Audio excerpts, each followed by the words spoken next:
तो अब हम आते हैं second part, physical world chapter हमारा।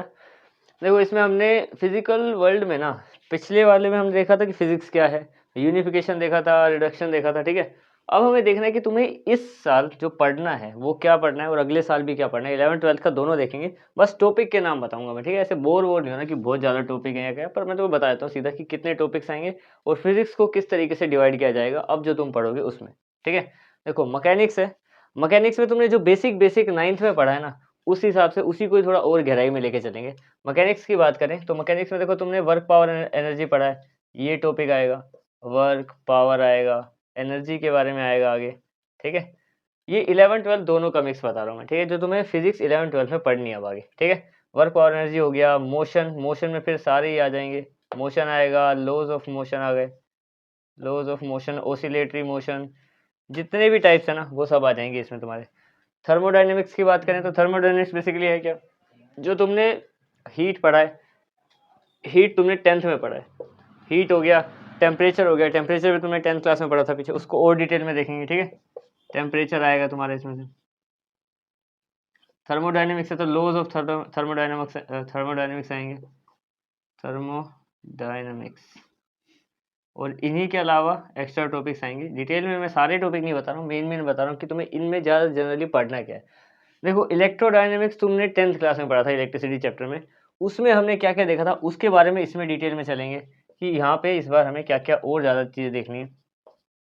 ऐसे तो टॉपिक्स कई सारे हैं, ठीक है, मैं तुम्हें बेसिक बेसिक बता रहा हूँ कि किस टाइप के आएंगे। वैसे ही मैं ये बता रहा हूँ कि ज़्यादा अलग नहीं है कुछ, बस उन्हीं को ही डिटेल में पढ़ना है, कुछ नया नहीं आने वाला। देखो इसमें आएगा हमारे पास AC आ जाएगा, alternating current, alternating current, DC आ जाएगा, डायरेक्ट करंट, ठीक है। उसके अलावा हमने इसमें क्या क्या पढ़ा था, जब तुमने पिछली बार जो ओम्स लॉ वगैरह पढ़ा था उससे थोड़ा एडवांस जाएंगे इसमें हम, जैसे कि इलेक्ट्रोमैग्नेटिक इंडक्शन आ जाएगा, इलेक्ट्रोमैग्नेटिक इंडक्शन, EMI, ठीक है। ऐसे ऐसे टॉपिक्स आएंगे कई सारे जो हम पढ़ेंगे 12th क्लास के स्टार्टिंग पीरियड में, जिसमें हम इलेक्ट्रोस्टैटिक्स पढ़ेंगे और पहले 3-4 चैप्टर जो सारे इलेक्ट्रिसिटी से रिलेट करेंगे। इलेक्ट्रोकाइनेमेटिक्स भी आएगा। अच्छा ऑप्टिक्स की बात करें, ऑप्टिक्स में जो जनरल तुमने 10th क्लास में पढ़े हैं ना, 2 चैप्टर, दोनों ही फिजिक्स के शुरुआत वाले चैप्टर, लाइट और ह्यूमन आई वाला, उनमें से रिलेटेड वैसे आएंगे। रिफ्लेक्शन आएगा, रिफ्लेक्शन पढ़ेंगे, रिफ्रैक्शन पढ़ेंगे, और उसके अलावा डिवाइसेस आएंगे कई सारे, ठीक है। मिरर के बारे में हमें जानना है, मिरर,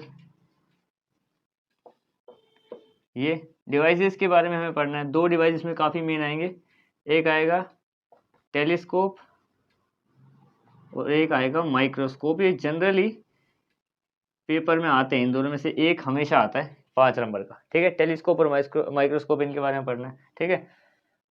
अब देखो क्वांटम फिजिक्स, यानी जो ये है मैक्रो जो है, मैक्रोस्कोप यानी कि ऊपर ऊपर के लेवल का है, कि इसको मतलब ऐसा है कि ज़्यादा डिटेल का मतलब, डिटेल में तो इनमें भी जाएंगे, डिटेल से मतलब ये कि ऊपर ऊपर का बड़ी बड़ी चीज़ें हैं ये, जैसे मोशन हो गया या फिर करंट वगैरह है, यहाँ पे हीट टेम्परेचर वगैरह, रिफ्रैक्शन, मिरर्स, ये बड़ी बड़ी चीज़ें हैं।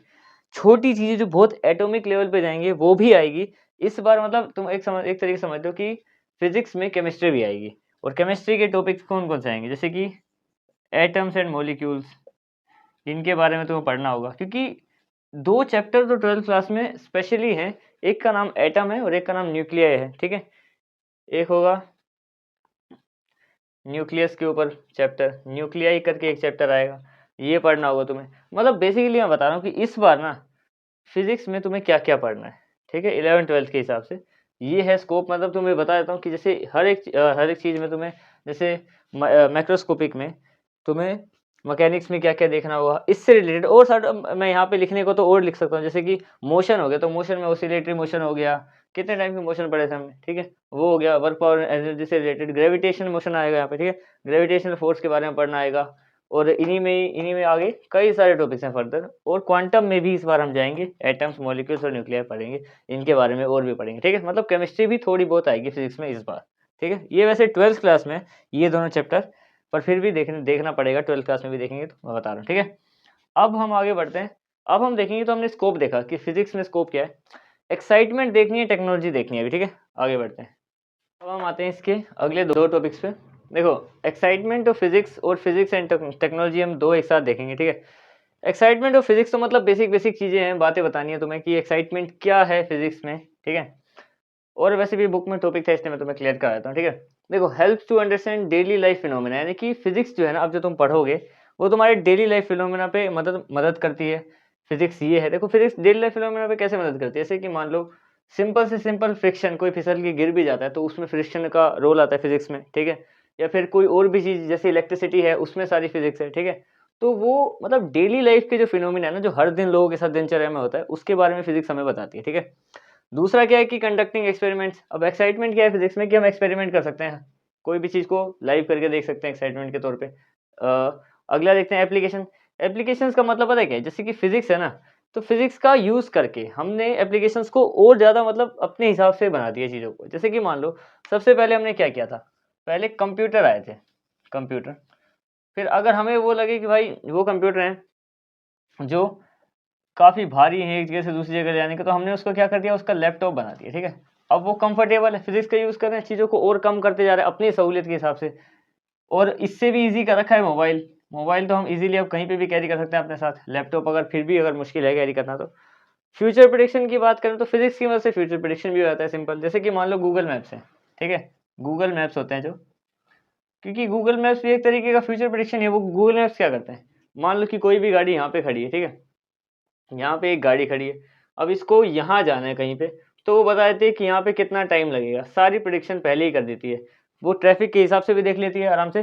प्रिडिक्शन का मतलब पता क्या है कि प्रिडिक्शन जैसे यहाँ पे ट्रैफिक भी देखेगी साथ साथ, और यहाँ पे जितने भी रोड हैं यहाँ से क्या करेगी, सिंपल फिजिक्स ही तो लाएगी। क्योंकि देखो डिस्टेंस का फॉर्मूला अप्लाई करेगी, डिस्टेंस स्पीड मल्टीप्लाई टाइम, ये करेगी बस वो, स्पीड मल्टीप्लाई टाइम। तो बेसिकली लग तो उसमें भी फिजिक्स ही रही है। तो एक तरीके से प्रेडिक्शन भी कर सकते हैं हम इससे, ठीक है। तो ये तो हो गई एक्साइटमेंट की, फिजिक्स की मदद से हम ये सब चीज़ें कर सकते हैं। अब देखते हैं कि फिजिक्स टेक्नोलॉजी कैसे एक दूसरे से रिलेट करते हैं। देखो जितना रोल फिजिक्स का टेक्नोलॉजी में है ना, उतना ही टेक्नोलॉजी का फिजिक्स में भी है, कंडीशंस पे भी है। जैसे कि मान लो इसमें क्या लिखा है कि new physics gives rise to new technology, मतलब कि जो नई फिजिक्स है वो हमेशा नई टेक्नोलॉजी लेके आती है हमारे साथ, ठीक है। हमें एक नई टेक्नोलॉजी ला के देती है। लेकिन पता है टेक्नोलॉजी की डिमांड ही है जो फिजिक्स को और आगे बढ़ाने में हमें मदद करती है। क्योंकि मान लो कभी कोई ऐसी चीज़ बन जाए जिसमें कोई मतलब उसको बेहतर, उससे बेहतर बनाने की ज़रूरत ही ना पड़े, तो फिर वहाँ पे क्या होता है, बंदा दिमाग लगाना बंद कर देता है। जैसे फॉर एग्ज़ाम्पल कि मैं तुम्हें दोनों का एग्ज़ाम्पल देता हूँ तगड़े वाला, ठीक है। जैसे कि हम क्या करते हैं, एक कार बना दी। ये मान लो एक कार है, बढ़िया सी कार है कोई सी भी। ये एक कार है, हर 1 साल बाद क्या होगा, इससे बेहतर एक नई कार आएगी, न्यू कार। फिर इससे बेहतर एक नई कार आएगी, इससे बेहतर एक न्यू कार आएगी। मतलब क्या है कि जो हम बना रहे हैं ना, उससे भी बेहतर चीज़ें बनाई जा सकती हैं। इसलिए हम लोग क्या करें, दिमाग लगा रहे हैं। जब नई चीज़ें बन रही है तो हम क्या कर रहे हैं, दिमाग लगा रहे हैं। दिमाग लगा रहे हैं तो क्या हो रहा है, फिजिक्स की और आगे नई खोज होती जा रही है, जैसे धीरे-धीरे करके मैं इसे इन एग्ज़ाम्पल से तुम्हें बताऊँगा। लेकिन अब मान लो कि अगर मान लो कोई एक ऐसी कार बन जाए जिसमें कोई कमी ही ना हो, ठीक है? तब क्या होगा, तब फिजिक्स जो कार बनाने वाले हैं वो दिमाग लगाना बंद कर देंगे, ठीक है?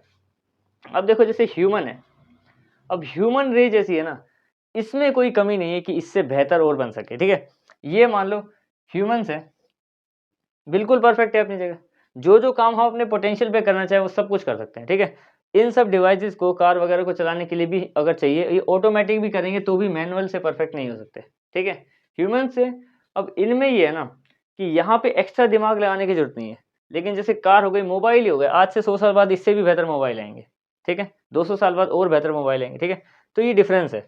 अब मान लो कि टेक्नोलॉजी भी उतना डिपेंड करती है नई फिजिक्स को बनाने के लिए, तो बात बिल्कुल ठीक है, ठीक है। क्योंकि जितनी ज़्यादा फिजिक्स आगे बढ़ती रहेगी टेक्नोलॉजी आगे बढ़ेगी, ठीक। और जितनी टेक्नोलॉजी में लिमिटेशन आएंगी और नई फिजिक्स हमें ढूंढनी पड़ेगी, ठीक है। अब मान लो देखो कैसे कैसे रिलेट करते हैं। जैसे सिलिकॉन चिप्स के बारे में एक बार साइंटिस्ट मतलब ऐसी डिस्कवरी कर रहे थे। तो सिलिकॉन चिप्स के बारे में, जो सिलिकॉन वो होता है हमारा एलिमेंट, जब इनके बारे में हमने देखा तो इससे बनाया हमने सेमीकंडक्टर, और वही सेमीकंडक्टर से आज मोबाइल, टीवी, लैपटॉप वगैरह बनाए जाते हैं, ठीक है। बनाए जाते हैं मतलब ये पूरा नहीं होता, इनके अंदर का जो ग्रीन मटेरियल होता है, कभी तुमने फ़ोन को खोल के देखा हो या रिमोट वगैरह को भी, तो उसमें जो ग्रीन ग्रीन होता है वो सेमीकंडक्टर होता है, ठीक है। तो वो हो गया सिलिकॉन चिप्स की बात करें। जब इलेक्ट्रोमैग्नेटिक वेव्स के बारे में हमने खोजा या फिर नई नई चीज़ें देखी, तो उससे हमारा सारा वायरलेस कम्युनिकेशन उससे ही क्रिएट हुआ। और वो कितना इंपॉर्टेंट है, वायरलेस का मतलब है जैसे टेलीफोन वगैरह एक जगह से फ़ोन घुमाया सीधा दूसरी जगह चला जाता है वेव्स की मदद से। कोई इतनी लंबी तार थोड़ी बिछा रखी है 2 देशों के बीच में, ये 2 घरों के बीच में कि हम यहाँ से फ़ोन करते हैं और वो तार के मतलब माध्यम से या द्वारा वहाँ पे चले जाता है, ठीक है? तो ये सारा का सारा जो तुम इंटरनेट चलाते हो सब कुछ, ये सब इलेक्ट्रोमैग्नेटिक सी वेव्स की देन है, ठीक है? आगे बढ़ते हैं। ईएमआई इलेक्ट्रोमैग्नेटिक इंडक्शन, जब इन पे बात हो रही थी तब इससे अल्टरनेट करंट बनाया गया, क्योंकि डायरेक्ट करंट तो हर घर में वैसे ही पहुंचता है। अल्टरनेट का मतलब क्या है कि जैसे जनरेटर हो गया, ट्रांसफर हो गया, इनके जो यूज बाद में यूज होने लगा ना, एक तरीके से अल्टरनेट करंट क्या होता है, जैसे कि हमारा क्या बोलते हैं उसको, इन्वर्टर होता है। मतलब एक ऐसा जो डायरेक्ट करंट आने के बाद भी हमारे काम आता रहे, ठीक है? अगर वो कभी किसी में कोई कमी आ जाए तो वो सारी चीज़ें होती हैं इलेक्ट्रोमैग्नेटिक इंडक्शन से। अच्छा, जैसे कि स्टीम इंजन है, स्टीम इंजन अच्छा वाला चल रहा था, लेकिन उसमें भी थोड़ा और बेहतर बनाने लगे तो हमने क्या किया, थर्मोडायनामिक्स और पढ़ी, और पढ़ा जब इनके बारे में तो हमने हीट इंजन बना दिया। अब हीट इंजन से और बेहतर हमने डीजल इंजन बना दिया। जितनी ज़्यादा हमें कमियाँ लगती रहेंगी हम उसको उससे पहले से बेहतर करते रहेंगे, ठीक है?